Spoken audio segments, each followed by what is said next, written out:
আসসালামু আলাইকুম। সম্মানিত বেসরকারি এমপিভুক্ত শিক্ষকবৃন্দ, আপনাদের জন্য মাধ্যমিক শিক্ষা দপ্তর খুব শীঘ্রই একটি সুখবর নিয়ে আসছে। তারই আলোকে একটি পরিপত্র জারি করেছে মাধ্যমিক উচ্চ শিক্ষা দপ্তর। পরিপত্রটি হচ্ছে বেসরকারি শিক্ষা প্রতিষ্ঠান, স্কুল, কলেজ, শিক্ষক কর্মসূচির এমপিও এর অর্থ আইব্যাস++ এর মাধ্যমে ইএফটিতে অর্থ প্রেরণ সংক্রান্ত।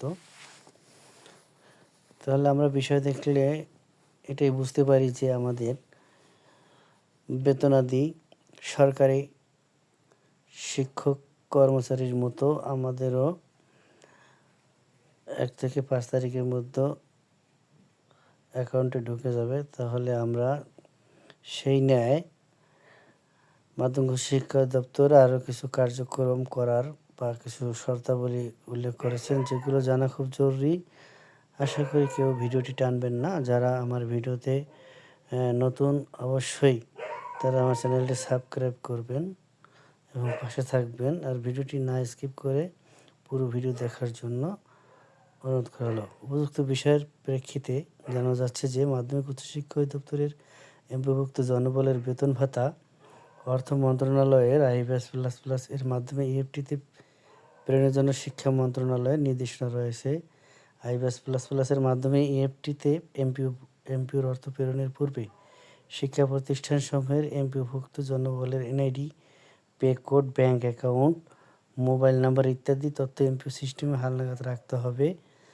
তো এই জন্য অবশ্যই প্রত্যেক শিক্ষককে তার NID, pay code, bank account, mobile number সংগ্রহে রাখবেন যাতে তাড়াতাড়ি বা দ্রুত কাজটি সহজতর করতে পারে। উক্ত তথ্য এমপিও সিস্টেমে হালনাগাদ করার লক্ষ্যে শিক্ষা প্রতিষ্ঠান হতে তথ্য সংগ্রহের জন্য অনলাইন ফরম শীঘ্রই উন্মুক্ত করা হবে।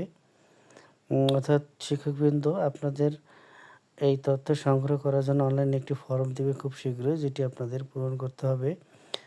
তাই আমি বলবো যে অবশ্যই আপনারা এনআইডি, পে কোড এবং ব্যাংক অ্যাকাউন্ট, মোবাইল নাম্বার ইত্যাদি সংগ্রহে রাখবেন, যাতে ফরমটি ছাড়ার সাথে সাথে আপনারা সবাই পূরণ করতে পারেন এবং নির্ভুলভাবে করতে পারেন।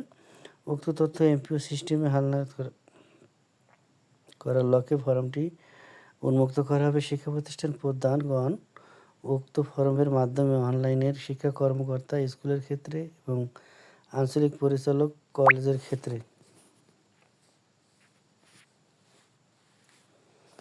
এর দপ্তরে জমা দিবেন। তাহলে অবশ্যই প্রতিষ্ঠান প্রধানগণের এই কাজগুলো শিক্ষকদের মাধ্যমে এই কাগজগুলো সঠিকভাবে গুছিয়ে রাখবেন এবং এখানে যে নির্দেশনা দিয়েছেন সেই নির্দেশনা মোতাবেক স্কুলের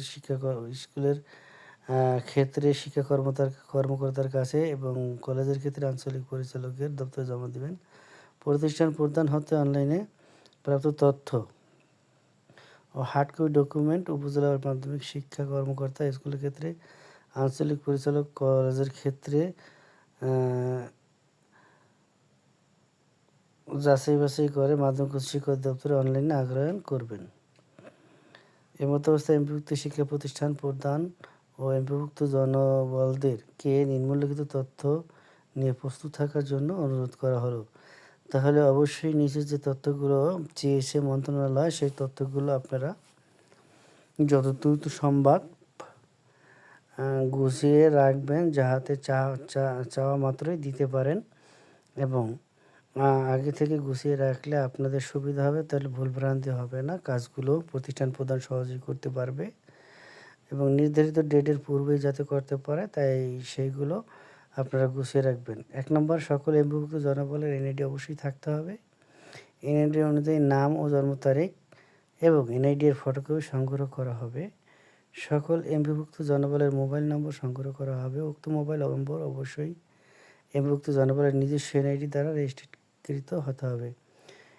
সকল এমপিভুক্ত জনবল বর্তমানে যে ব্যাংকের যে অ্যাকাউন্টে যে এমপিওর অর্থ উত্তোলন করেন, সেই অনলাইন ব্যাংক হিসাব নম্বর তথা 13 থেকে 17 ডিজিট সংগ্রহ করা হবে।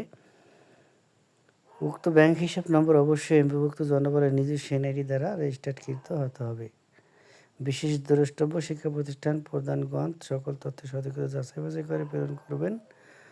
উপরোক্ত শর্তানুযায়ী তথ্য প্রদান না করলে আইবিএসসি প্লাসের প্লাসের মাধ্যমে এফটিতে বেতন ভাতা বিঘ্নিত হবে। ফলে ভুল ও অসত্য তথ্যের জন্য প্রতিষ্ঠান প্রধান দায়ী থাকবেন। বিষয়টি অতীব জরুরি। তাহলে আমাদের অবশ্যই মনে আছে আমাদের এনআইডি সংগ্রহ করতে হবে, পে কোড সংগ্রহ করতে হবে, তারপরে আমাদের online account number, NID, mobile number.